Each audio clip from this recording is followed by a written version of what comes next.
Oh, bro. God. Hey, man. I love that record. Say, man. I put this on everything. Party people. I love this. It's your boy, My M.A.Z. sweat, my clothes. I thought I told you this is my world, baby. Ladies and gentlemen, party people, in the place to be. Episode 103 with your boy, M.A.Z. Yeah. Boy, you wrong. Yeah. Hey, man, just rap. That's the first time I've ever got to do that. The first time I came, we didn't do that. Oh, so you didn't do that. Now that you back here, you get to finally do the intro with us, man. I feel special. Listen, you family. What you mean? I'm part of something now.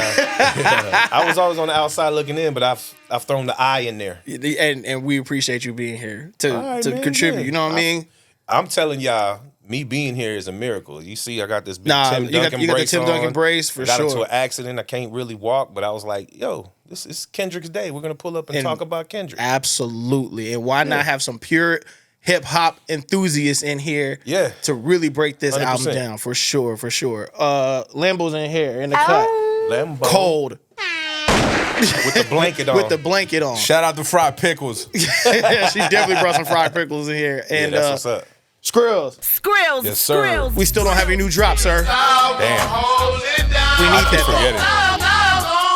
Yeah, we definitely need that though. And then to the right. Come on, man. The legend himself. El Padrino. Yes. My God, big brother, OG. All right. Family. You can keep going. I like this. All the above. Entrepreneur. I've been in the crib for the last month. This shit, I like this. Entrepreneur. Your favorite rapper's favorite rapper. Your favorite marketer's favorite marketer. Yeah, I like you know that. what I'm saying? I take that. Yeah. Spurs player in his imagination. In my imagination, 100%. You know what I mean? No, we got my dog Question in here, man. What's going on, bro? Man, it's a pleasure to pull up.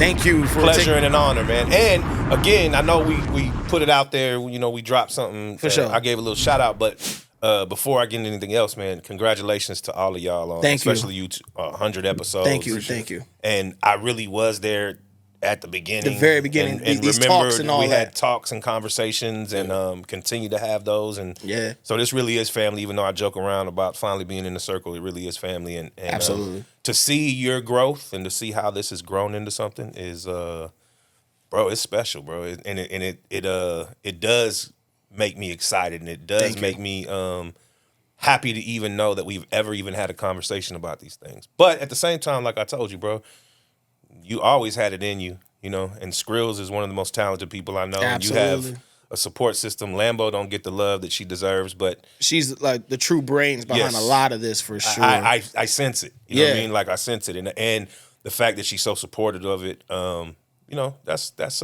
rare. There's not a lot of people that do that. Nah, man, it's crazy to really keep this really family oriented.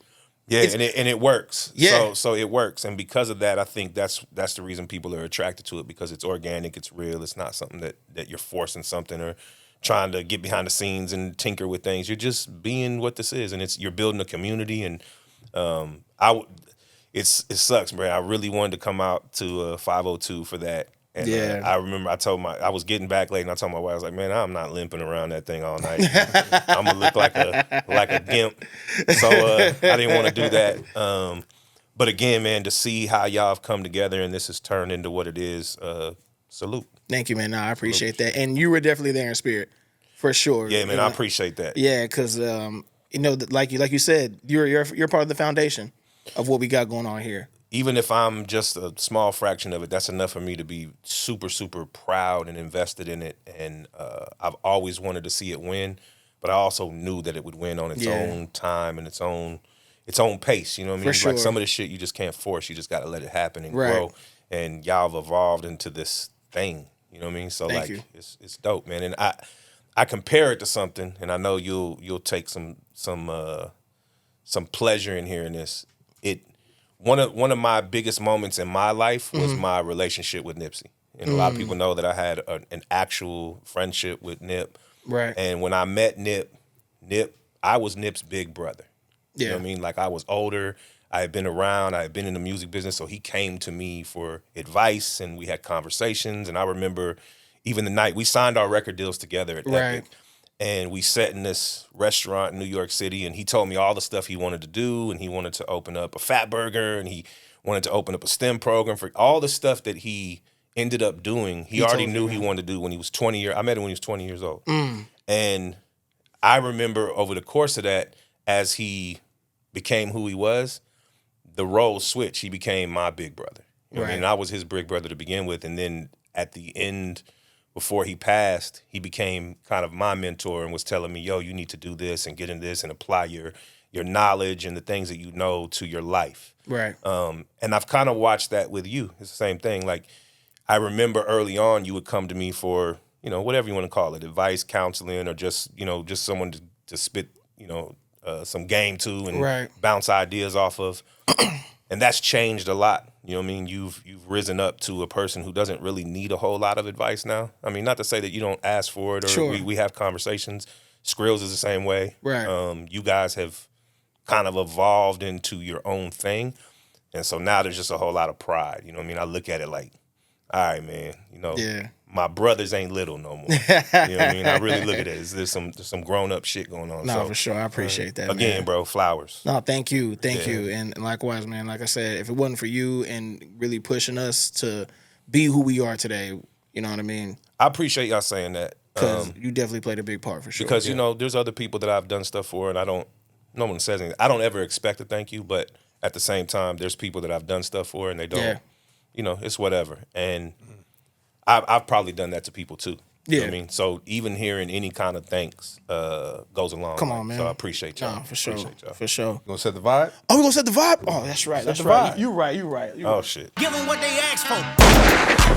It's not enough. Hey. Solid niggas left, but it's not enough. Shout out Kendrick, man. TV off. You didn't let the beat change. I'm glad you didn't yet. Nah, they can't give But it too when much. that shit changes. When that shit changes. Oh, bro. God. Hey, man. I love that record. Hey, man, say, man. All right, man, we'll get to that here in a bit, man. Let's catch up with Q. Let's catch up with Q, man. What? Man, I don't even want to catch up. No, we'll be quick about it. I'm gonna tell you right now. Okay. Yeah. Obviously, we have ties. So people that come up to us and be like, "Yo, what's Q up to these days?" I heard he's working with the Cowboys still. I heard he's still close with, you know, the Spurs and that organization. I heard he's doing, it's like literally, instead of where on earth is San Diego, where on earth is Carmen San Diego, it's where on earth is Q. Well, so what's up with you, man? I like the mystery of the, you know, you're questioning what question's up to. I like that. So I'm going to keep that mystique. I'm going to keep the mystique going a little bit. The fucking truth is, I've been at home for 3 months because I got into a fucking car accident. Now I do a lot of work from home. Yeah. Before I got into the car accident in Dallas, coming back from New York City, landed in Dallas to go take a meeting, and leaving the hotel, got into a car accident in a lift, and that put me on my ass for the last couple months. I had a couple surgeries, and so I've been low key. But before that, yes, I was everywhere, and all those things were true. I worked with Spurs players, Dallas Cowboys, a bunch of NFL players, a ton of collegiate players. Yeah. Kind of secretly on the low doing some music shit. Just consulting some people that are, you know, next year people will find out what I've been Gotcha. Sticking my hand in everything, man. Learning everything I can about marketing, and just really diving into that. And not that I didn't know anything about it. I think the reason I was successful when I did music is because I had a marketing mindset. So I approached those things from a marketing mindset first, and then obviously the music has to be at least decent. Yeah, I'll be honest with you. Your marketing is A1.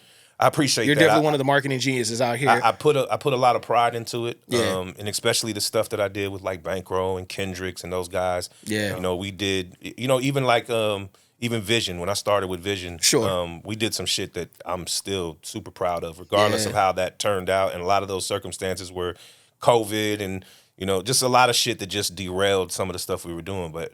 Super proud of that stuff. Yeah, you know what I mean? Sure. The stuff I did with Daniel Leone, stuff I've done with, you know, Joey Badass, Big Crit. There's guys that I've done stuff with. Right. I got some new stuff I'm pretty excited about. Nice. But the truth is, like, now, because I've been sitting on my ass working from home because I've had this injury, the music bug has bit me in a crazy way. So I got something cool coming out. Yeah.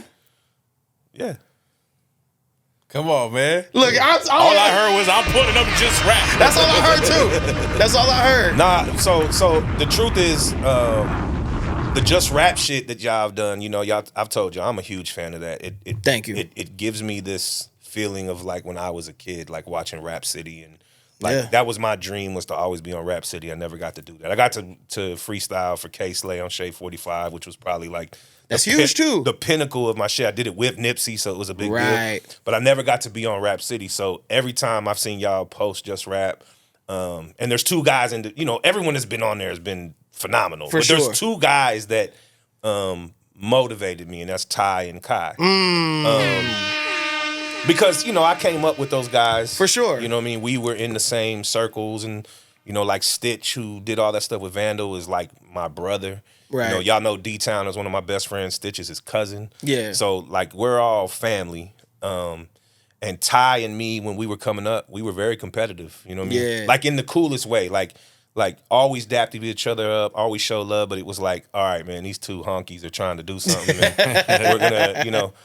And so I have an affinity and a relationship with those guys. And then Kai, I think, is one of the most brilliant minds, period. Like, absolutely. Not even on some rap shit. He's just a very, very just incredible person. Absolutely. And has character and has some intellect that I respect on a whole nother level.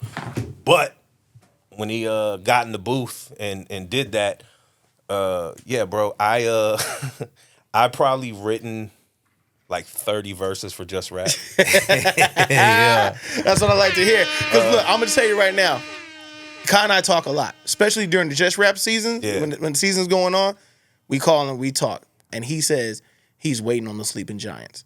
And the giants are you and Live. Live would murder it. See, Live is so underrated, man, because I think, man, fuck it. I'll say this because I can say this with confidence. I'm also underrated because a lot of people think of me as a certain kind of rapper, right? When they don't realize that I'm a fucking MC. I'm not. Right. I'm not like some guy who I did things to make money because I got into the industry and then realized like, oh, okay, I got to do some of this stuff to keep the lights on. Gotcha. But at my core, I'm an MC. Right. I came up battling, used to kill everybody. Like that was what I was known for. Right. Live is also that guy. Yeah. And a lot of people don't realize it because they think of him as this I done came down rapper. Right. And he can do that with the best of them. But Live got motherfucking bars. No, yeah. I mean, like bars. We know this for sure. And I know a lot of people know it, but there's a lot of people that don't. Don't, right. Because I have conversations, they're like, you think Live? And Live is an extremely, extremely talented rapper. Right. But I ain't no sucker either. You know what I mean? So if I do it, y'all better sit here for 15 minutes because I'm gonna rap. If I come back to really do that, yeah, I'm not rapping 16 bars or 32 bars. I'm rapping for 300 bars. I'll be honest. That's what I expect from you. I want y'all to flip the beat. I want it to change up. I want to do something fucking that just like crazy, bro. No, like, because it means so much to me. For the sure. art form and the art of just like I don't, and it's especially about the music that I'm starting to like I said, the bug has bit me again. Mm-hmm. I've been writing a lot. I've been making beats again, which I hadn't done in a really long time. Nice. And then I'm getting around a lot of live musicians that I used to know, and we're just sending ideas back and forth. My band that I used to have, all those guys, we've shared some. Shout out Dead Broke. Dead Broke. Yeah. So I've sent out ideas, and they've sent me songs and references, and so we're starting to play with it a little bit. Yeah. And in doing that, I'm at a point in my life where I don't give a fuck about like success or the radio or any of that shit. I just want to make some dope shit. Because everybody wants to be the big star, but we're not in that era anymore. Like it's so fragmented. You got to find your community and your tribe and take care of them. And I'm gonna show people how to do that. Bet. And when I do, yeah, bro.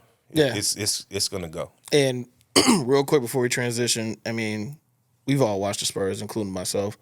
Tim Duncan still gave boys the blues with the knee brace on. Yeah, I'm gonna give some motherfuckers the blues with my knee brace on. Yeah, like for real sure. talk.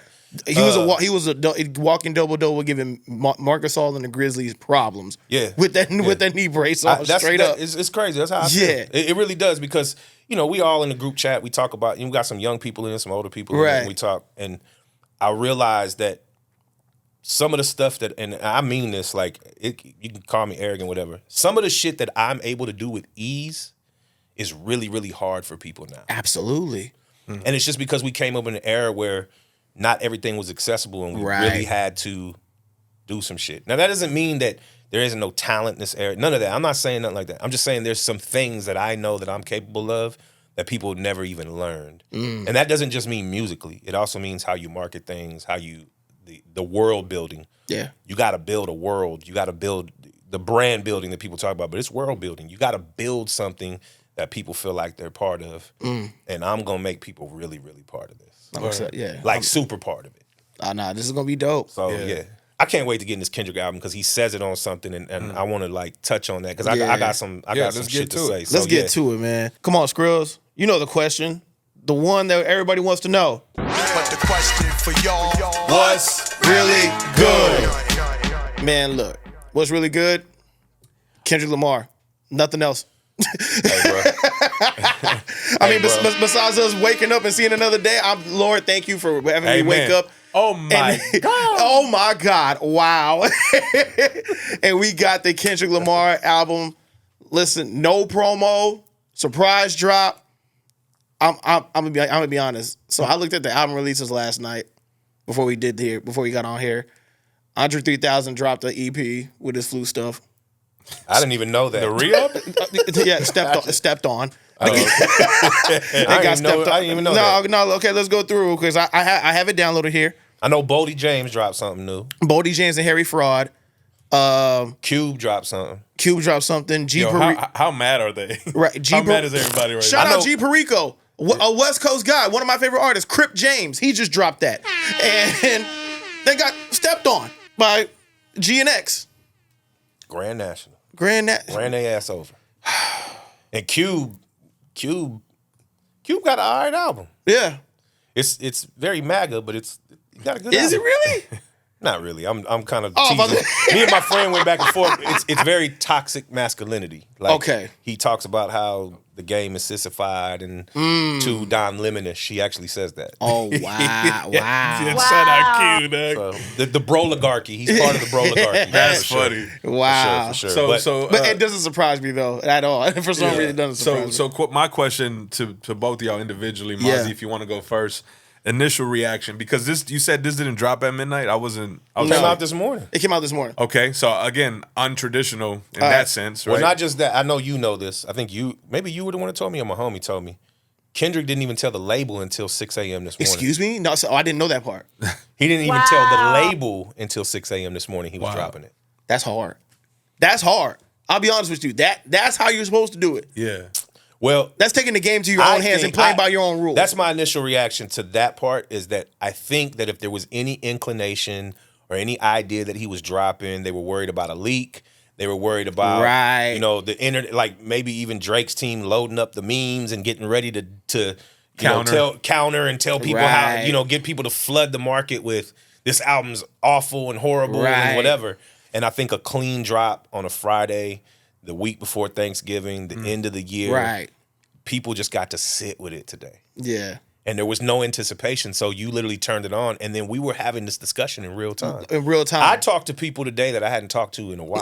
No, same here. My phone did not stop ringing. Shout out to my mentor, my brother Lasana Hotep, and my guy Lamont. Those are like two of my best friends. And Lasana he teaches at Cal Berkeley, one of the smartest people I know, but we have conversation all the time. Yeah. And I texted him that it was out. And he's from Long Beach, so he's from LA. Right. I texted him it was out, and then I got to listen to it first, and I'm like, this track, and then he came back with, yo, did you hear this? And so we had that in our group chat with all the creatives that we had, and everybody. We was going back and forth, and then I had people from the West Coast that I haven't talked to in a long time, people that are actually down with TDE and shit that did you hear Kendrick shit? And I'm like, yeah. So dialogue all day, for sure. So in that sense, I believe that this drop was effective, like very effective. The reason why I think that part is effective is because I really do believe that, and I'm not even just saying it's a Drake thing, but an Interscope thing. There's a lot of different elements that they want to make sure that there's some combativeness and they kind of keep that thing going. And if you know that Kendrick's about to drop, you have time to load up the memes and Right. the bots and say, man, this new Kendrick album is trash, and Right. we built up this beef for this to be this. You get to sway the digital space a little bit. There's some campaigning on both sides, right? Right. This was clean. This was literally like we all got it at the same time. We all kind of took it in at the same time. Right. And the exploration of even whacked out murals. Like when it came on, Yo, give into that. bro. Also, shout out the mariachi singer. She's from SoCal. Okay. And Kendrick, someone put her on to Kendrick and he reached out to her and put her on the album. She's on 3 songs. That's hard. So Nah, this was big. When I heard this, I was like, oh, we in for some real talk. Somebody whacked out my mural. Uh-huh. That energy will make you niggas move to Europe. Okay, pause it real But quick. it's regular. So, right there. Stop right there. So, I'm talking to Kai Phoenix. Kai, what up? That's my guy, my brother. what up, Kai? Mazi World alumni. He was telling me about the mural situation, how recent this was. Yeah, they tagged out his mural. And this happened like 2 weeks ago. Yeah. So this song is fairly new. Yeah. So I know a little bit more about how this album was made. From what I gathered, I don't know how, I won't say that I have 100% facts. But Sure. just people I know in the space and people that I've known in the business that told me Right. the majority of this album was recorded in the last 3 weeks. The majority of it. Yeah. Though some of these records, like I know they told Luther. me Luther, Gloria, and Squabble Up. Yeah. Those were records he already had, was working on, and then kind of updated them, and they did some last second changes. Right. I know that the GNX record was recorded 2 days ago. That's crazy. Yeah. So, and yeah, like he this wasn't a planned album from what I understand. But the mural was tagged. He had a couple murals tagged out. Right. But from what I gather, the rumor is they think Drake or somebody in his camp paid someone to deface the mural. Now, who knows if it could be anything, bro. Right. It could be, who knows? I wouldn't even, I mean, I hate to be the conspiracy theorist. I wouldn't put it past somebody on Kendrick's team. Let's go tag out the mural because he has this song. Right. And then fucking, And brought it to life for sure. Marketing is marketing. But at the same time, I doubt that his mural got tagged out and he addressed it. Right. This wasn't the first mural that got tagged out. There was another one. So okay. From what I understand, there was 2 murals. But recently, in 2 weeks, this other one got tagged up. Right. Yeah. And that's how this record came about. Fuck everybody that's on my body. Right. My blick first, then God got me. Put they head on the Cuban link as a monument. I pay homage and I'll always mind my business. I made the... All right, pause it. What is he saying here? You okay. Look, This is what I heard. people sit up. This is what I heard. I don't know. Again, this is not me saying this. So don't quote me as like this is something I'm saying is factual. Yeah. I just heard from people that the line is, I made that boy Cole bow to King Kendrick. But then he took it out because they pieced it up. They pieced it up. Gotcha. But he left it in there. Instead of just changing the lyric, They just censored it. They muted it. Yeah. Okay. I guess just in case. They were like, all right, now we good. Go ahead and mute it, bro. Yeah. So That's apparently crazy. the line is, I made the boy Cole bow to King Kendrick. Now, I have some thoughts on that. Yeah. When it initially happened, everybody was like, man, fuck Cole, why'd he back out, whatever. We'll get into the last verse. Right. Niggas from my city couldn't entertain no boy. Promising bank transactions and even Bitcoin. Pause that, Chris. Pause that, yo. All right, so look, I sent this text to you earlier. You hear what he's saying? Let's talk about it. He's saying, boy tried to reach out to people around me. Right. Like in my city, bank transactions and Bitcoin. We know, like, Bitcoin is used for Untraceable money coming through. So what it 9 times sounds out of like 10 to to do- me, if you listen to that verse, he is saying the real reason that I went at Drake the way I did is not just some rap shit. Drake tried to put a hit out on me. Right. And I verified that because the people he tried to do it with, they not crash test dummies. They came to me. Right. He said, imagine if that money would have ended up in the hand of a crash crash test dummy. My family and myself My loved ones would have lost me. My family could have been harmed. He says that in the verse. Right. To me, that leads me to believe that he had information that Drake was going to try to kill his ass or harm him, whatever it may be, right? And because he's so thorough in his city and because he's so beloved, the hood wasn't going to let that happen. And I even take it a step further. We saw what happened at the pop-out show. Correct.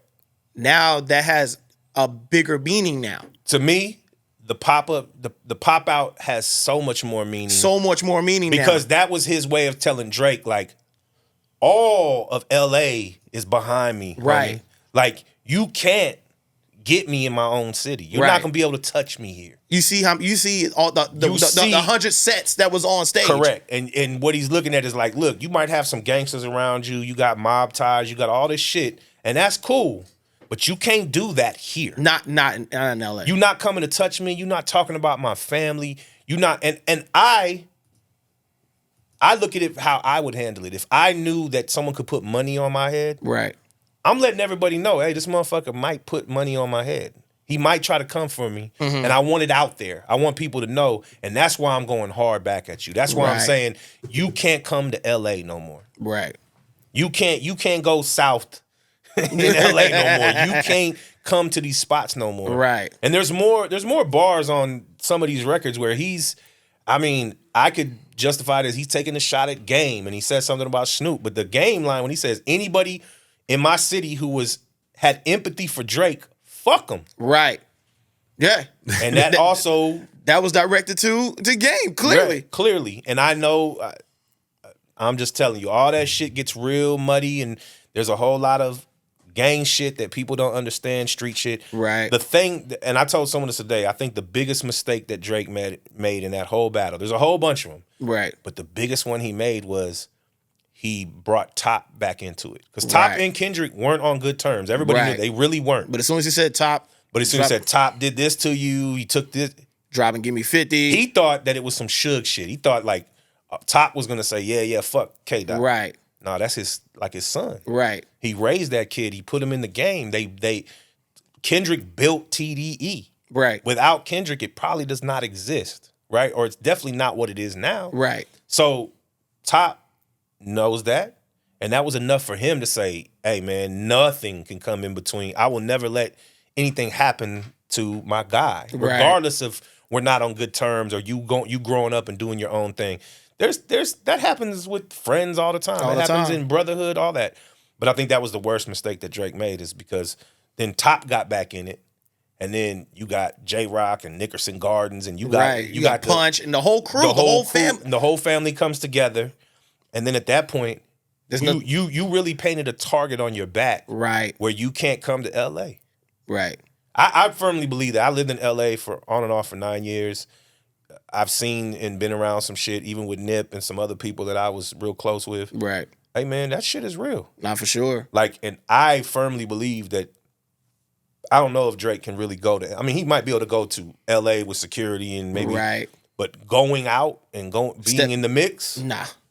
I think there has to be some truth to what he says when he says the Bitcoin, the bank transactions. Right. I think they got word that Drake or somebody in OVO was trying to touch him. Whether they were gonna kill him or they're just gonna whoop his ass or whatever. Right. Whatever it is, I think he got word of it. And that's why he says, I'm never gonna piece it up. Right. I'll take you to hell with me before I have a truce with you. Right. Because it got deeper than rap. Exactly. It turned into some shit where you're gonna hurt me and you're gonna harm my family and everyone around me.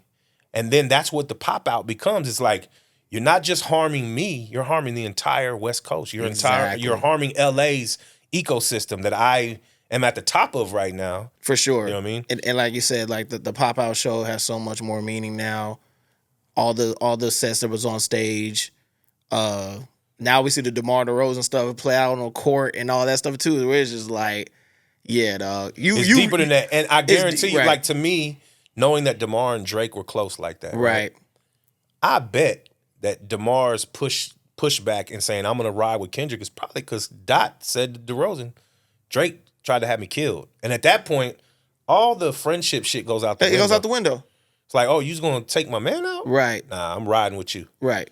And I think a lot of people in LA did that. A lot of people, other than, you know, a couple characters. And then even the Snoop thing, he said, you know, Snoop posted TaylorMade. I think it was the next line. Right, yeah. But he says Snoop posted TaylorMade. It must have been the edibles. It must have been edibles, but the best thing for me to do is let it go. Let it go. And then today, Snoop tweets. Yeah, he said, or he gets on there and says, it was the edibles. Yeah, it was the edibles. You the king. You the king. West shit. Yeah. So as we progress through the album, I mean, just for, you know, the sake of YouTube, because we can't play a lot of this, For right? sure. But probably the most anticipated record Yes. that everybody was looking So for. let me ask you this, knowing that, because it was anticipated for me. Sure. After it, because so when that clip came out at the beginning, Not Like Us, I remember telling people, yo, that's the Debbie Deb, Right. The you know, music sample. Right. Yeah. But I wondered, was he going to incorporate it or whatever? And then literally,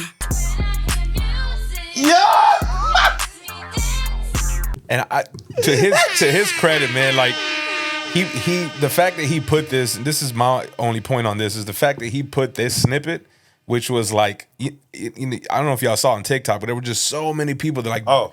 Kendrick, drop the song, right? But to put it in front of probably arguably the best diss track of all Ever. time, Right. it's fucking genius, yo. Genius. genius, the anticipation. And then, so what's crazy is, I don't know if this happened to you. I got the album, right? And before I listened to Whacked Out Murals. I turned that on. Right. And then I stopped. I didn't go to the next song, and I was like, let me find Reincarnated. And there's a song on here called Reincarnated. Right. So I put that on. I was like, well, this ain't Reincarnated. This ain't the one. This ain't the one. And then I was like, let me go back. And then I realized Squabble Up was the Right. Reincarnated. And I was like, thought- oh, this shit is crazy, bro. If you go through his discography, Right. and you talk about like Damn was, you know, him doing this, I don't know, bro. It was him making some pop music type Right. shit, but it was still hip hop. And it was also kind of aggressive too. it was aggressive. It seemed commercially, But like, it was commercially viable, Right. right? And then you go to Good Kid, Mad City. If you listen to Good Kid, Mad City, it's Classic. It's a classic. It's a story. But Yes. if you listen to the music, right? You have MC8 on there. The production feels very 90s West Coast gangster rap. Yes. It has that vibe because it's setting the tone of that's what he was listening to in the 2000s. There was the Jeezy and the all the shit they were riding to and the impact of what hip hop was when he was growing up. Sure. So that's what Good Kid, Mad City is. But the West Coast piece of it is, you know, even like the recipe, the bonus shit is Right. vintage Dr. Dre, right? Right. You get into Pimp a Butterfly, that's where he started fucking with the P-Funk and the Bootsy Collins Right. and the, you know, George Clinton. So he's fucking with these West Coast staples, but it's not modern West Coast, right? Right. It's still I'm evolving through the kind of the genesis of West Coast music. Here's Yes. gangster rap, here's P-Funk. And then Damn wasn't really a West Coast album. I would say humble, but again, it still has kind of that dirty South kind of bounce. And Right. there's some shit there that's not where you'd say this is traditional West Coast. And I think a lot of people in LA specifically were saying, yo, I want to hear Kendrick on something more DJ Mustardish. Like a right? traditional West traditional West Coast. And I think the first time, I won't say the first time, but the time that they really got that is the Like That record. Yeah. Because even though that's Metro Boomin, that's a Rodney O and Joe Cooley sample that was a big record in the 90s in the West Coast. They're Right. LA guys. And he's rapping on that, and he brings this he's rapping over modern West Coast shit. Right. And I think this album, as you listen to it, there's still some odes. To Debbie Deb, that's skating rink music from the 80s Right. in LA.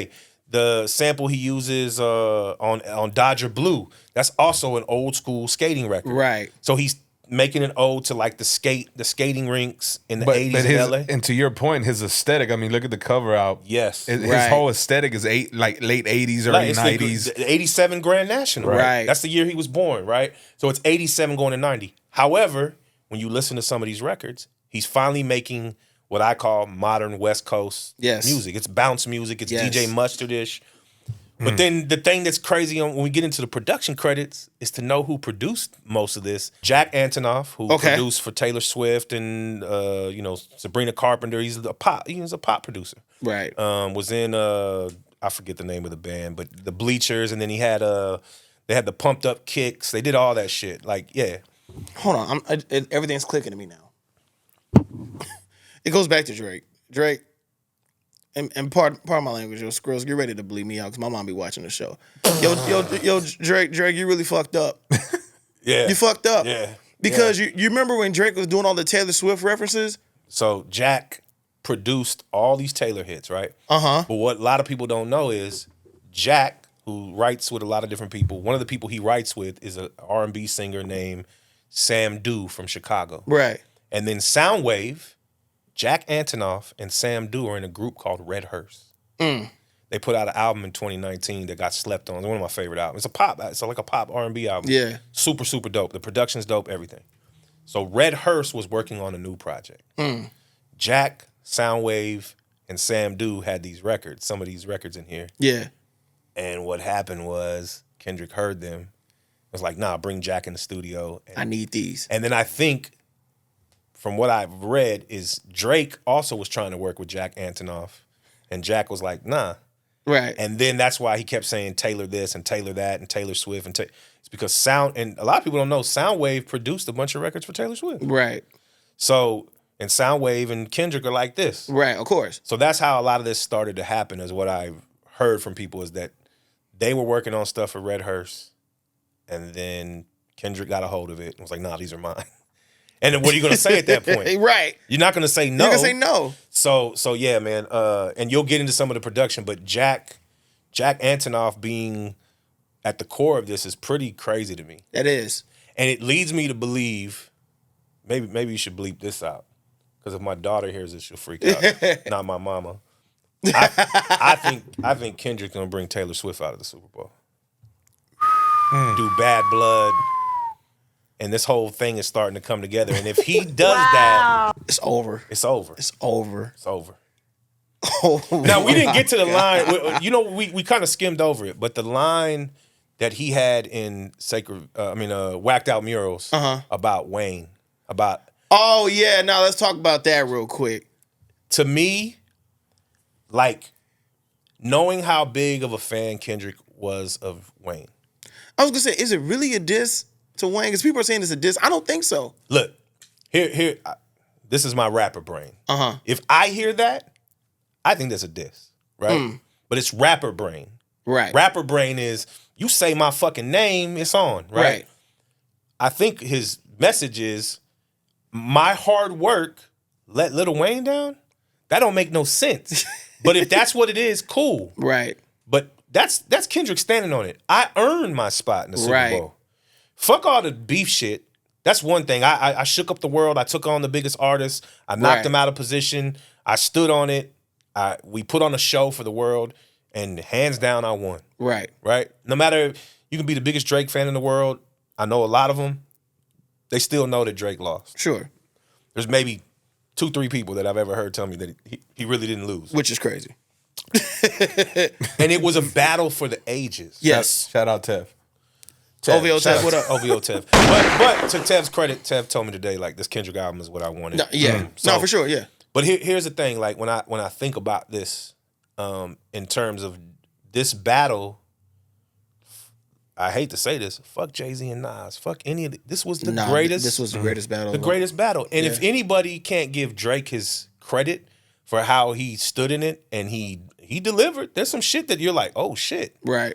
But he made mistakes, right? It's like going back and looking at a great NBA Finals, and you're like, and you're going back watching film tape, and you're like, damn, you were so close to pulling this off, and you missed the 3 here, and you failed to box out, and made a bad pass here, and then Chris Bosh hit Ray Allen in the corner, and it's over, right? And this battle was a lot closer than people give it credit. It was close, true, until it wasn't, right. Until Kendrick just ran away with it. Until Meet the Grams hit, and that was, to me, the Meet the Grams hit. It shifted everything, and then when he came back to the same night when Not Like Us, like, cause if people don't remember, like, Family Matters dropped in literally like 2 minutes after that dropped, Kendrick stepped on it with Meet the Grams, and that was literally the Thanos finger snap, and then the world was quiet because it was just like, yo, what just happened? What just happened? Like, this you look at my face, I'm looking at your face right now. Right. We don't really have much to say because it's like, what happened? I still don't. Right. I still can't fathom how that played out.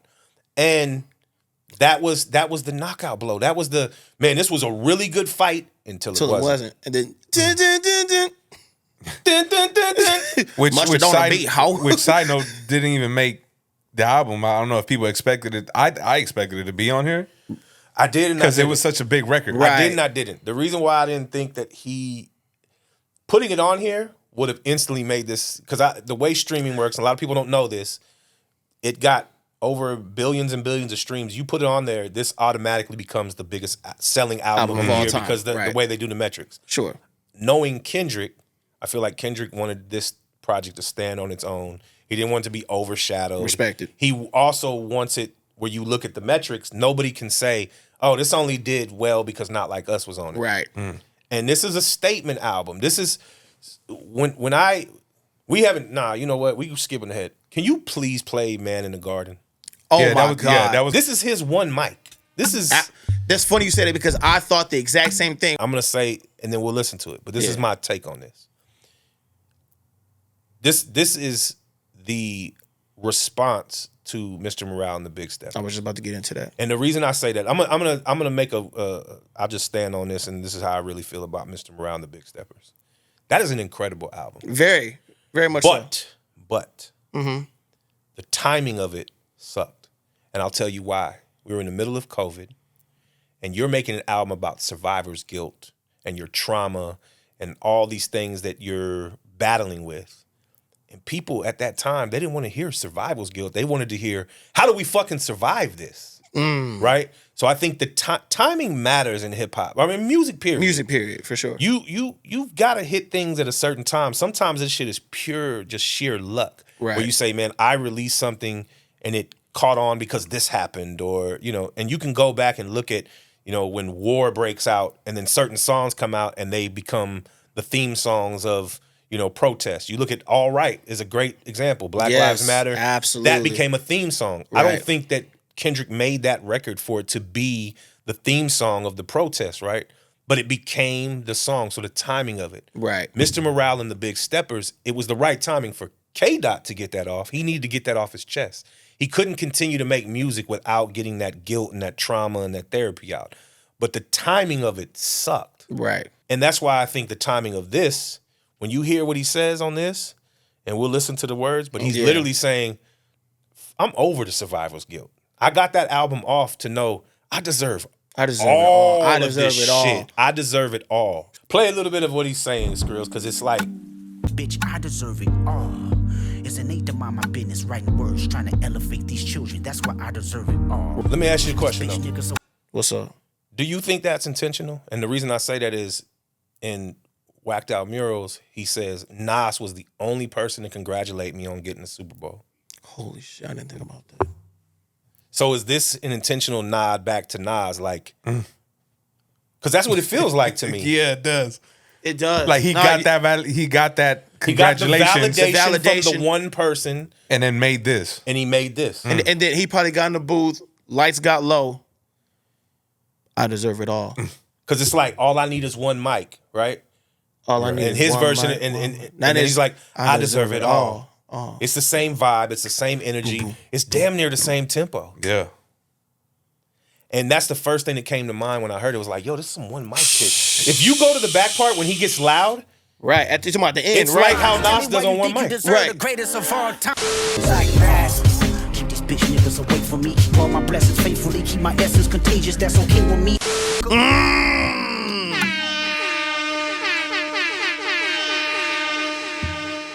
Yeah, man. So to me, in the ode is, I only need one king to validate me. Right. And Nas validated me. Nas validated. No one else did. He says it He on the says it on the He intro. says the only person who congratulated me was Nas. So fuck hip hop. Right. That was what he said. Fuck hip hop. You took my moment from me. Right. I got the Super Bowl. The Super Bowl. And y'all are fucking doing all this other shit because of this and that and whatever. Man, fuck y'all.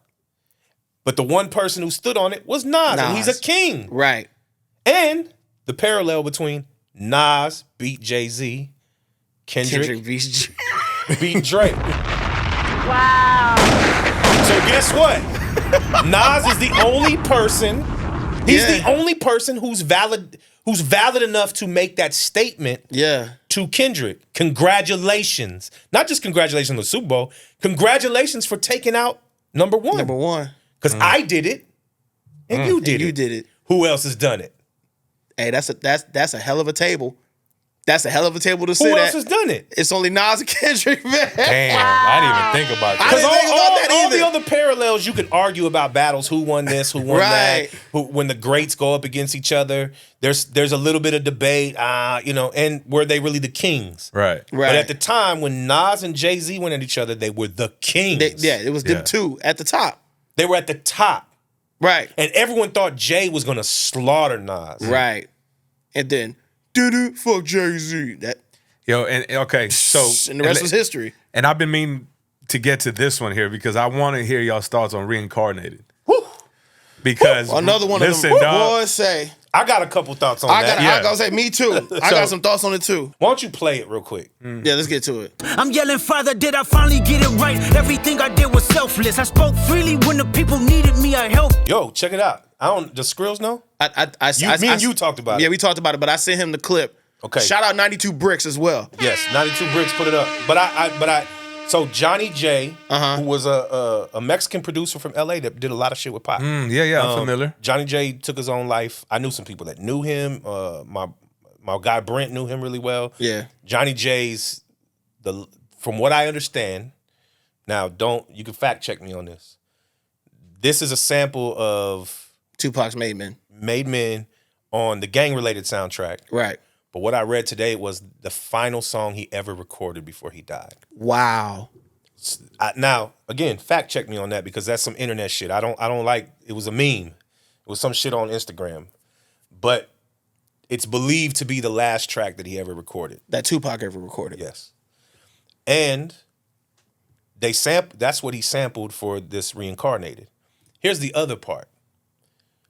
Drake used the Tupac AI on Tailor Made. On Tailor Made, right? That's what I was gonna get into. And the way I read this record is he's saying, yo, this is really the ghost of Tupac. Right. That shit you did was fake and it was creative, but you executed poorly. And I'm on record saying when he did that, I thought it was creative. People were like, fuck that, it's so whack. No, I said was it like, too. Man, that shit's low key. Like that was a blow. See, and I was gonna say, when he did that, I was like, that's pretty creative. But hearing Tupac on a Drake flow was disgusting. Yeah, right. That was the flow part. It was whack. It was whack. It was whack. And same with Snoop. And the Snoop thing was The even Snoop whacker. thing, it was even whacker. And I'm like, and I agree with Kendrick. It was whack when Snoop reposted Taylor. Very, very whack, for sure. To me, like, and this is just rapper brain again. Right. If in a battle, let's just say hypothetically, someone used AI of my voice to diss someone else, I'd beat the shit out of them. If I'm alive, even the dead part is fucking weird. But Right. I'm alive. I gotta see you. Like, what the fuck? I'm gonna slap the shit out of you. Right, because now you put me in some You nonsense. put me in some bullshit that has nothing to do with me. And you can't rap as good as me. Right. So you had weak ass bars in my voice. It's some real violating shit. It's some So real it's violating. But I will not run from the idea that I'm a tech nerd. Absolutely. So that part I was like, oh, that's kind of dope. That's what I'm saying. It was creative. I It's was creative. like, okay, I see what Drake's doing. This is pretty creative. It was just Pac using the Drake on the Pac. But when with the he Drake got flow, on this ugh. and he's rapping like Tupac, you can feel the energy, the bars, The delivery. measures, the delivery, the tone. Oh, my and God. then being the verses where he's telling stories about, I used to be this singer and I was on heroin. I've been here before, Right. trying to make my way in this music and it didn't work out for me. I was a drug addict. I got killed. He tells these stories and he gets to the end. I finally became Kendrick Lamar, reincarnated, Right. and I'm finally gonna save the culture. And and the fact that he did it on a Pac beat that could be, from what I understand, the last Pac song ever recorded. It's the continuation. It's him saying, Right. if Tupac would have lived, maybe this is the kind of things he would have felt or said, and you have this connection to Pac, right? Right. And so that was the beauty of it, and to me, the part where I could just feel it. It just felt some. I got Tupac on my arm. I'm a Tupac fanatic, Yeah. but I could feel it. I felt that energy, and I was like, yo, this is. Isaiah 14 was the only thing that was prevalent. So pause it right there. So the falling out of heaven reference. If you know the story of Lucifer, Fell out of heaven. fell out of heaven. So I heard the theory that was also Lucy on The Pimp a Butterfly. see it gets deep. Man. This man And He's a genius, dog.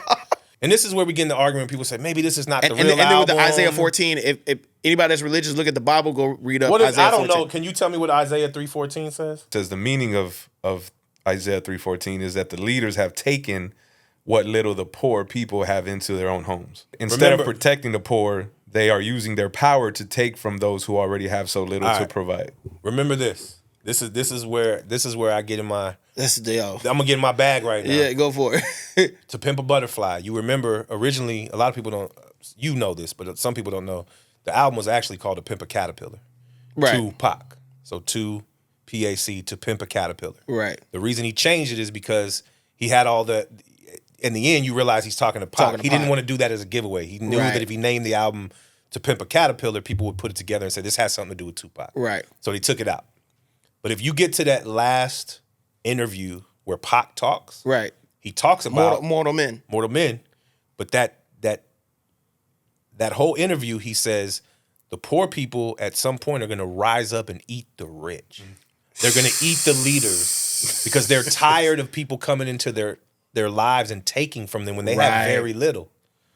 So for him to put that, see, this is what I'm saying about Kendrick Right dog. now, Kendrick, there's layers upon layers to Yeah. what K-Dot does, bro. Right. And that's why it's not lost on me. Like, you know, people are like, even, you know, Kai posted today that he thinks this is not the album. It's just Right. a album. When I first heard it today, the first listen, I agreed. And then I got more into it, and I was like, I don't Nah, know. this is- And then when I started talking to other people that are connected, and then I saw what Punch said about, man, hip-hop fans suck. Y'all don't digest anything. You Right. always think there's another thing coming. Just enjoy what's here. It was like, nah. And then when I started listening and listening and listening and listening, I was like, oh, shit. Nah, There's more here. You're right. There's layers. There's layers. Yeah. And that's world building to me. We talk about marketing. The world building is you're looking for these gems. You're looking for that Jordan Peele thing that he did in Get Out or Right, Us, Us. or yeah, bro. It's even Nope. I love this. I what love I'm it. saying? I love it. I'm gonna say it. Kendrick is the Jordan Peele of hip hop because he does these things where on the surface you think you're hearing one story. Right. And then when you go back and listen, you realize you're listening to other things, and he's correlating and putting things together. The Nas thing, Right. Again, I don't know for sure, but that's what it feels like to me. Right. And it's also a nod to the only other guy who's taken out a great. Right. And then the irony that the person who put him in the Super Bowl is the guy that Nas beat. Right. yeah, Hey man, King Kendrick, dog. yeah. So let's go ahead. Where you going next? I wanted to get into TV off. Please do. But look, just go to the second part. The first part is remarkable. Yeah, because I mean, But the I played in the second beginning. part- I played in the beginning. Y'all Look. heard TV off in the beginning. Tev said this shit today.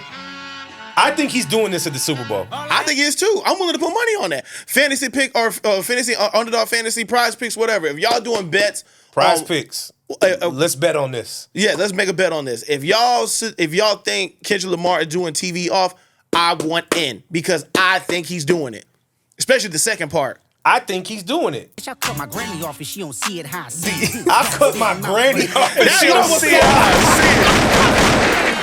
That line was hard. Not enough. Few solid niggas left, but it's Not enough, nah. Bitches that are really stepped, but it's Not enough. Nope. Say you bigger than myself, but it's Not enough. Hey, This shit. got the Dog. horns in there. Just like every other meme, this is it's turned to Yo, Skrills, because you're the king of the cuts and the edits. Yeah. What I need to do is I need to have a skit where like I'm going to get a hot dog and they're like, what do you want on it? And that's Yeah, I got you. Yo, that shit is crazy. Oh, my And God. Tev called it. Tev said like at Rolling Loud or like now Mustard can do a DJ set and play that shit and people are gonna go be crazy. insane. Bro. People are gonna like destroy their vocal cords. Okay, so this is where my marketing brain Yeah, comes in.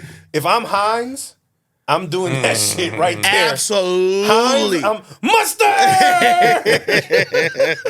100%. Yeah, man. Oh my god. Yeah, So- man. Just hearing the band in the background, like the instrumentation, the live band got to Yeah. be there at the Super Bowl to where, and you're in New Orleans. Let me ask you a question. Talk to me. I really want to ask this question. Is there any universe where Lil Wayne comes out with Kendrick? Assuming he didn't take what he said in a negative way. I think he's gonna take it in a negative way, but is there a possibility they speak because of it? I think would Wayne ever say, all right, Drake, I have to do this because it's in NOLA? And if anyone knows, if you know anything about Kendrick, he has praised Wayne as one of his goats. One of his goats. What he looked up, who he looked up to, and then begged him not to retire. And they've done records. His affinity for Wayne is up there. Up there. So, and I think that part of it probably, I don't want to say hurts him, because if you listen to Kendrick, this is the other thing, Kendrick is pissed off. Right. And it's really like, because he sees the chatter and he's like, wait a second. Right. Like, when Nas cut off Jay-Z's head, it was definitive. Right. Even the diehard Jay-Z fans were like, Hove. But we also didn't have social media like we have now. So there wasn't the memes and there wasn't the bots and there wasn't the... And I'm not even saying Drake was the only one with bots. I've heard stories Kendrick they were playing internet games, right? That's part of the era that we live in. Sure. So that defeat of Jay-Z was very definitive. Right. And it put a chink in the armor for Jay. You know what I mean? Because then Cameron, people tried to go at Jay after that. After that. Like, oh, maybe because it was like, we know he could be beat. He could be beat. Right, Thanos can be beat. Right, because at that time Jay-Z was definitely Thanos. He was snapping, especially right after Blueprint too. He was snapping his fingers and motherfuckers was disappearing. Right, exactly. He got into him and Foxy Brown got into beef, and then she was deaf after that. Exactly. No one ever heard from Emil again. Neither. Emil's gone. What happened to Emil? She's gone. She's gone. Nobody knows. Like, bro, he was snapping his fingers, and people's careers were over. Yeah. Right, and Nas changed that. Right, and I think Drake. I don't want to say snapping his fingers and people's careers were over. It was actually the opposite. Right. He could snap his fingers and give you a career just by featuring on one of your records, McConan, or all those little records he jumped on. The 4-Bat shit. Like, he made that shit larger. Not saying that 4-Bats ain't dope, but he does put it at another level. But that, for sure, that colonizer line stings a little worse when you think about you're latching on to what's hot. So your name's both people win in that scenario. For sure. Don't get it twisted. The artist, even though he's colonizing, he's giving the artist a way to build himself up. So in a way, that was Drake's way. I plant money trees. You know what I mean? I give people careers. Kendrick, what have you done? And that's probably the only critique that I think maybe got under Kendrick's skin. Right. Not anything else. I think all the other shit he was fine with. But that pissed him off because he knows how charitable and the things he does in Compton, the things he's done for school children, so that part pissed him off. But it's like, oh, the artist. And that's what the pop-out was. Right. The pop-out was like, hold on, bro. You about to see all these people. Right. And you see, and I'm doing it in my hometown. I'm doing it at the Forum. Right. At the Forum. And I'm bringing out and then Dr. Dre. Right. And if a lot of people don't know the history. Do you guys know the history of Dr. Dre and Drake? No. Oh, but so I know Drake used to write for Dre. He was signed to Dre. Way before. Right. So I remember the whole detox sessions he was writing. He was signed. I know that because, so at the time, I was doing some writing. J.R. Rodham was involved. Nephew was involved. There's an engineer, Bob the Builder. Mm-hmm. And then y'all remember Stat Quo. Yes. Stat wrote. We wrote together in these sessions. And I never met Drake, but I kept hearing there's this kid, Drake, that comes over here and writes too. He's signed to Dre. Never met him. And the way that I understand it is Dre has always been pissed off about that situation because not only did Drake get out of the deal and go do whatever, then he was never complimentary of Dre. He never said, yo, he never even brought it up. He never said, yo, I used to be with Dre. Like, people would ask him about it and he would skip over it. Right. Because I guess whatever reason he felt salty. But Dre felt like, yo, I put you in the business. Right. Like, I gave you your first opportunity, and you meeting Jay Prince, and it started with what I did at Aftermath, and I brought you in to work on these sessions, and you met people in the business. I know for a fact, even him linking with Trey Songz was from those detox sessions. So that's the thing. Like, Dre, I think that's the reason Dre was the one guy out there like, yeah, I don't give a fuck, go at his head. Because I used to know the kid, and he's never paid homage. You know what I mean? He's never... So I think there's a little bit of that there too. But when you look at the way that Drizzy's, I guess, snapped his fingers and made people big, Kendrick snapped his fingers and took this guy's whole persona down 20 notches. Yeah. I still feel like Drake has a career. I feel like he'll put out some music in the summer. There's people that are going to still love it. There's people that have, like Tev. We talk about Tev is as much as we joke with him about it, he has a connection to it. Yeah. You know what I mean? He has a connection to it. He grew up on it. Those songs meant something to him. It's not a Ja Rule thing. You know what I mean? People feel connected to Drake for a lot of reasons. Of reasons. Matter of fact, there's people that shout out to my guy Jeremy Brown, who's in Fort Worth. He's Richie Branson's cousin. Oh, okay, nice. And they did so he's actually remember I think I gave it to you Skrills, the Star Wars mashup with Biggie. I remember that. Yeah, that was Richie and Jeremy. Nice. And we had a conversation, and he was telling me why Drake meant so much to him. He's like, because I didn't grow up like on some hood shit. I was a college kid. I was, I knew the street shit. I've done all that, but at the same time, like, I was the kid that was into nerdy shit, and I was almost like the Kanye thing, right? Right. And so Drake, to him, represented someone that he aligned with, like, oh man, he's into acting, and he's into this, and he can sing, and he can. So there's people that feel a connection to that, right? That are not, and that's again community building. Like somebody says, yo, I see something in Drake that I see in myself. And that's a thing I'll tell artists that all the time. What are you providing people that they see in you what they see in themselves? Right. Or they see in you what they want to be. What they want to be, exactly. You feel what I'm saying? Yeah, so I give this analogy. I know we're going long-winded, but I'll say this. When Mike Jones came out, right, nobody understood that. They're like, why? Why is he repeats himself? Why are people into this music? And I can tell you why right now.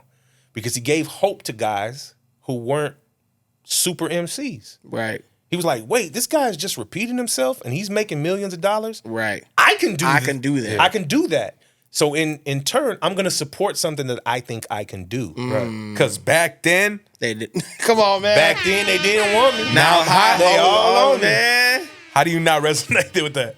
Right, 281-330-8004. So, I mean, the only other two records that I really want to, do a little dive on is the Heart Part 6, because I felt that, man, he gave us a peek into what we didn't really know with the beginning, TDE. The early humble beginnings of TDE for sure. Which to me is remarkable in the sense that he's had record. I mean, Duckworth, and he tells a story about Top. But to this length, never, right, never. And that's not to skip. Like Dodger Blue is incredible. Shout out Wally the Sensei, your boys. Come on, man. Yeah, man. I became a fan. You know what's crazy though? If you think about it, the Dodger Blue record. Can you imagine that was out when the Dodgers won the World Series? Oh my God, that would have been an anthem. This shit though. Come on, man. Top down. You only push it. You're only allowed to bump this on the Sunday. Bro, listening to this and looking at the cover is just come on. It matches. White diamonds, 2 a.m. she wildin'. Bro. I need this on vinyl, bro. Dodger Blue is incredible. The Heart Part 6. And I love that he still called it the Heart Part 6. Yeah, so disrespectful. Because it's like, fuck whatever you did. This is the real Heart Part 6. Yeah. Man. This shit is dope. So let's we won't play the whole thing here. For sure. That's my nigga for shit show. He brought Q over, but Q didn't rap, but Schoolboy. from my inspo. I mean, again, from the producing perspective, like going back to your point, Q, this just feels late 80s, early 90s, bro. That's what I remember being fucking 10 years old, whatever it was. All right, man, I'm gonna put two and two together for you. You ready? Let's do it. All right. When you listen to Mustard, you listen to all what they call the current West Coast sound. The real telltale sign of that, or the thing that you recognize, obviously the bounce and the way it feels, but it's those Moogs, those synthesizers, that 80s analog sound. Right. That's what Mustard brought back. And the reason he brought it back is because he grew up on this shit. That's what he grew up on, right. So he went and tapped into all this 80s West Coast. That's not, that record right there is the Hey Lover, the LL Cool J, but that's a sample of SWV. Yeah, is it SWV? SWV, It's got that vibe and I sampled that before. That feel and that everything to it, right? Right. And I think that's what this statement is. The record is, all right, man, y'all want some just real West Coast, like not G-Funk, not West Coast funk or Bootsy Collins, the shit that we was known for. I'm gonna give you the beats that YG would probably be rapping on right now. But I'm going to show you I can do all this. Exactly. You know what I mean? Even my relationship with Nipsey, when I hear these are beats that Nipsey would have fucking... Absolutely. He would have destroyed these. He would have ate them. He would have ate them alive. He would have done shit to them that was crazy. And I think, again, all this shit is purposeful. Like, the purpose is, all right, man, this is my love letter from my city, from my people that popped out for me. I'm going to give a platform to, Wally the Sensei and Peso. Like, shout out to Peso. My man manages Peso. He did that because there was some critique of him not bringing out Latino artists at the pop out, and then he went and got one who's hot, right? And said, "Nah, let's work." And Lefty Gunplay was also at the end of the end of TV off. That's right. Yes, bro. Yeah. So he's, and then he gets the mariachi singer. She's from Southern Cali, and he put she's from South LA. Found her and was like, "Yo, I want you." And if I don't know if y'all translated the Spanish yet that she's singing, but that shit's crazy too. Like, all this shit is there's pieces to the puzzle, and I feel like the more we dive into this, we could sit here for fucking 8 hours and dive into it. I know we can't. I know we're getting late. But going back to what you said though, I mean, dropping this now and then pretty much, corporate America and in general, next week is essentially vacation, right? Yes. Kids is off. Yes. So they're going to sit with this album, bro. So this is just the beginning. This is our initial knee-jerk reaction to it. So I think down the line, there's going to be revisiting conversations where dog, did you go back and hear this? So, my question to y'all is like, with the Hard Part 6 is, do you feel like this was kind of like a last chapter where we're not going to see the black hippie shit no more? We're not going to see what TDE was. I do. You think? I hate to say that, but I do. I think this is his, again, when I say this is his love letter to, it's also his hate letter. Because there was a part of the song where he gave that explanation, right? Where it was my fault. It was my fault with that. I wanted to grow. I wanted to grow. I wanted to keep going. And so I'll tell you a funny story. J-Rock, I knew really early on. Shout out to Johnny Shipe, Cinematic. We did the first Smokers Club was in Austin. Right. He introduced me to J-Rock. He knew Jay and them really well. Introduced me to J-Rock. Not saying I was super cool with Jay, but we were cool. We texted back and forth. Right. And then I became, actually, shout out to 11-8. Because 11-8 had the hookup at the hotel. Yeah. I hit her, and she was able to get him his hotels every time he came to Austin. Gotcha. So he would hit me. He would say, "Can you give me another hotel hookup?" And I would hit her. So that's how I knew Jay. Jay did the first Smokers Club, and this is 2009, maybe? I can't remember. 2009, 2010. It was me, the Cool Kids, Devin the Dude, J-Rock, and Blue and Exile. Wow. What a lineup. So the lineup, and then J-Rock comes out, and his hype man was Kendrick. Right. And a lot of people know that, but I had no clue who he was. Fast forward to, I guess it was a year later, before, what was the God dang, it was before Good Kid, Mad City. Section 80. Section 80, but it was one of the records he put out. This is like, I don't remember what year. I have to look it up. Yeah. But anyway, I was there for that. Still had no idea who he was. Yeah. So then when I got into it, started talking to people, I was like, wait a second, that's the K-Dot kid. I remember when he had a mixtape with just a K-Dot, and they handed it to me in LA. And I was riding around. He had the Freddy Krueger looking sweater on, even though I think it was blue and red, but on the sweater, it almost looked green, so it looked like the Freddy Krueger sweater, and it was K-Dot. So he wasn't going as Kendrick. And I was like, oh, wait. And I put 2 and 2 together. Gotcha. And then literally it was 3 months later, he just was out of there. Was out of there. Right. Because I remember, like I said, I first came across some, everybody talked about the Kendrick Lamar LP, but how I got a hold of him was the Overly Dedicated joint. Yeah, me too. I remember hearing that. Right. So I remember hearing that, but I'd never put 2 and 2 together. I remember hearing it, was like, okay. To be honest, actually, I take that back. I didn't hear Overly Dedicated. The only song I heard was Michael Jordan. So I didn't even hear Overly Dedicated. So you didn't get a chance to hear Ignorance is Bliss? None of that. Oh my God. Until Section 80 started to bubble, and then I went back. You went back. So I was late on Overly Dedicated. Yeah. I knew Michael Jordan, and I remember Michael Jordan was hard. I remember having a conversation with people where I was like, he's dope, but I don't like his voice. And that was my initial. And boy, was I motherfucking wrong, bro. And I don't think anyone uses their voice better than him. Right. Because he can do so much. And, shout out to Mickey Fax. Mickey Fax is another homie of mine. Yeah. And Mickey has been a little critical of Kendrick online. They know each other. When I say they know each other, I'm talking done records together. I think Mickey and Dizza might have been the first people to put me on to Kendrick. Mm-hmm. But Mickey was been saying, yo, Kendrick needs to go back to the multi-syllable rap, and he needs to do the MC shit. And then today he came online and was like, yo, people think I'm dissing. I'm not dissing. I'm just a fan of the art and of MCing, and Kendrick is in his bag on this. That's funny you said that, because I don't know if somebody took a screenshot. I think it might have been you. And I took it and I was gonna read it. Mickey Fax says, couple people, oh, this was going back to Squabble Up. Couple people hit me saying Kendrick shot at J. Cole on Squabble Up. Brody won't even go. Brody won't go even know that he popping it. It was Wolf tickets on sale until I silenced it. Yeah. But I don't know. Look, but I think that's just Mickey Fax, being a student of the game. I mean, Mick teaches people how to rap. Right. Like that's how dope Mickey is, and he's always been he's a savant when it comes to just rap. Right. Right. And so he looks at things. I think even I do that sometimes. I look at things, the music element gets left out. You have to put the musicality in it, the melody, the vibes, the energy, all those things.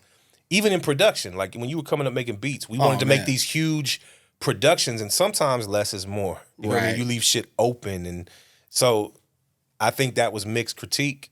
And of course, they're like, "Oh, you just hating on Kendrick because your career." A lot of people said shit to him, but I think he's such a student, and he picks up on things. Right. And I think even stuff that I picked up on is because I have stupid rapper brain. Like everything is. It's funny you say that. I'm thinking as an MC. I'm not thinking as like the consumer always. Right. And I've gotten better at that. But 5 years ago, I would have just been breaking down every bar and like, Man, I'm still dealing with that to this day. Even just as the producer aspect, I hear things a certain way because I feel like there's the fan that's literally just the consumer and just wanting to take it for what it is. Right. And then there's me, the producer who is breaking down certain bars, who's breaking down this and that, where I'm like, oh, that didn't make sense, or this, that. And like, I'm like, sometimes I'm just like, yo, can I just be a fan for a day? I think that's the thing that I've learned to do, and I think you've learned to do. I think even Skrills learned to do. A lot of people in our circle have learned to do. There's really people in this world. There's people that are fans of the culture, right? Those are just fans.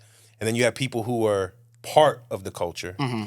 And then you have people who actually create the culture. Right. And all of us in my circle, and a lot of people I know, are all three. Yeah. But for a long time, I didn't know how to be a fan of the culture. I just knew that I was part of it. It was in my DNA. And then I also knew that I created in my little bubble, but it was still me creating some piece of culture. Right. I have, because of my story, I'm connected to one of the greatest stories you could ever tell about hip hop and Nip, right? Right. I still get emotional. I can't listen to his music because I have a connection. When I hear his voice, I instantly start crying. Yeah. But I'm part of culture because of that. And I've also created culture with him. I have records with him. We've stood in the studio. We freestyled on Shade 45 together. We did Power 106 together. He was on the remix, the West Coast remix of my biggest song. Right. He was on. So I have this connection to him, right? Right. But I think that's the difference. I never knew how to separate myself as a fan of the culture until I stopped, until I retired and said, I'm going to focus on, other avenues in life, producing TV and managing artists and then getting into what I do now. And I think that's really what it was, bro, I was able to finally pull back and be like, oh, I'm a fan again like I was when I was a kid. And so that's also why I think the music bug bit me again, is because I finally got to be a fan for a while. Right. And today, I'm a fan. Like, I got to listen to Kendrick Lamar today. I rode around. I had conversations with friends. I get to come. Y'all invited me to do this. Yeah. And I jumped at the opportunity because these moments are so valuable. Absolutely. Not just for me, but for you, for Skrills, for people watching. It's valuable. It means something. It's a moment in time that we're always going to hold on to. For sure. Where were you when this GNX shit dropped? Right. What kind of conversation did you have? How many layers did you peel back? Where are the debates? Where are the arguments? You know what I mean? Right. Like, shout out to Kai. Kai is someone who immediately is engaging because that's his artist. That's the artist that he loves, Right. I think maybe next to Nas. I think Nas is his GOAT. But which making the correlations we had earlier, it makes so much sense. It makes so much sense. And I to me, that is the beauty of what we do. Right. We get to talk about what we love. We have a connection to it. So Tev said earlier, I know we're kind of like we're running out of time. But for me, there's some records on here, like The Heart Part 6, like we talked about. Yeah. Tev said he didn't like Gloria because he was like, man, I thought he was rapping about his wife. And at the end, he's talking about his pen. Talking about his pen. For me, because I have rapper brain, because I'm an MC, Right. I got goosebumps. Right. I was like, oh, I missed that bitch. I missed that bitch. Oh, shit, I know who he's talking about. Right. I had that kind of relationship before, too, and I haven't. My goodness. The production, the record. Amazing. And when you hear it, it's you know, that's what I was telling Tev. I used to Love Her by Common. It was one of my favorite records. Right. Because he's telling a story about how he fell in love with hip-hop and then everybody ran through her and everybody got a chance at fucking her and he Right. was jealous and, you know, the gangsters got a hold of her. I Used to Love Her was one of those records that did that for me. That's how I felt listening to this. And I didn't catch it till the end. I was like, damn, he's talking about his girl, you know. That's dope. That's dope. That's dope. And then when he got to the end, he's like, I'm talking about my pen. Right. Like what I write with and how I make music, and that's something I'm in love with. For me, it brought back nostalgia. It brought back those moments for me where I would, you know, smoke weed for hours and sit and write and, you know, sitting in the back of the classroom. He talks about it. I remember getting suspended from school because I wouldn't do my work. I would just write raps all day long. I was so enamored and so in love with it. And I wanted to be the best. Right. I didn't give a fuck about being rich, famous, none of that. And I think when you listen to Kendrick, yes, he got into the business. He learned how the business of it. He learned how to make money doing it. But truthfully, he wants to be the Kobe Bryant of rap. Absolutely. That's what he wants. Right. He wants them to say he says it. He says, I wake, you know, on the record where he's talking about you know, I think it's in the garden, Man in the Garden. He says, I get up and run 6 hours every morning just so I have breath control. Just so I can get out here and perform these raps and get in the studio.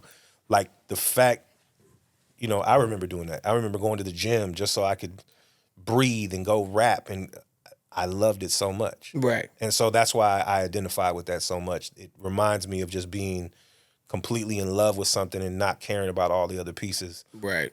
So yeah, man, this is I think in a week I could have another conversation with you about this album. Yeah, I think so too, because I'm sure we're gonna peel more layers back to where it's like, yo, did you catch this? There's and then layers. we go back and listen to him. And then like, you even talk about like the GNX record. They said he recorded that 2 days ago, but he's got like Hitta J3, he's got Young Threat. Like he went and got these like young dudes who are like in the mix, but nobody really, they're not stars. Right. He just went and got guys that are making noise and have street cred and have. It's so crazy, man. Because when I'm sure you saw the episode we did Bring It to the Table when we talking about the Pop Out show and all that with myself and Kai and Skrills. LA got a hell of a local scene, man. Super. So when you talk about being tapped in and Kendrick, like you said, planting these these money trees and planting seeds within the community and picking up people from the backyard, from his turf, and be like, yo, I want to get you, get your shot to get on this record and really showcase your talent. And it's just amazing to see what this man did, for sure. I look at it like it goes back to that tribalism and community and all that. Hip hop became this global thing, right? And I remember when we were coming up, you really had specific sounds, regions. They sounded a certain way. The South, when Outkast came out, they flipped shit on its head.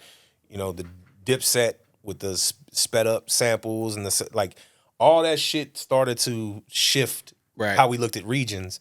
And then it just became this global thing. Right. Like A$AP Rocky is using the H-Town sound. Right. Travis Scott's from Houston, but he's using a lot of, people start to infuse all these things and they create this pot of gumbo, and that's great. Right. But sometimes that you tap into the community, and LA has a sound. Yes. They have, lingo. They have all those things, and they're starting to, I don't want to say this without sounding disrespectful, but they're starting to gather their identity again. Right. And Kendrick being arguably the biggest artist in hip hop, bro, that's him putting the cherry on top of everything. Like, all right, man. And he got challenged. Drake did say, you don't plant no money trees. And a lot of people took that as like, oh, he doesn't put money in the community or he doesn't do that. Nah, what Drake was saying was, I've made stars out of artists. Right. And the only person you really put on is Baby Keem, and that's your cousin. Right. And that's probably been the one critique of Kendrick is like, yo, you have this platform. Why haven't you put anybody on? He answered that. Yeah, he answered that. He answered that very clearly. Well, shit, this was fun, bro. Thank you. Appreciate it. And, man, I'm definitely coming back. I enjoy this shit. I love it. Yes, sir. Yeah, man, keep the seat warm. Nah, me. listen, we're gonna do this again soon, man. Your boy Mazi, question, Skrills. What's up? You gonna finish playing What If? Yeah, and I didn't to go grab these stones, man. I got to get back to the multiverse and save the world. All right. 2 stones. Let me grab these 2 stones. I'm off to save the world now. I'll holler at y'all. Your boy Mazi, question, Skrills, OCD, peace. Maserati. So focused, I just need some meaning to my name. Plus, I'm cheating with these codes. If you thinking it's a game, that's real talk. Man, this ain't no game to me. This ain't no game to me. This ain't no game.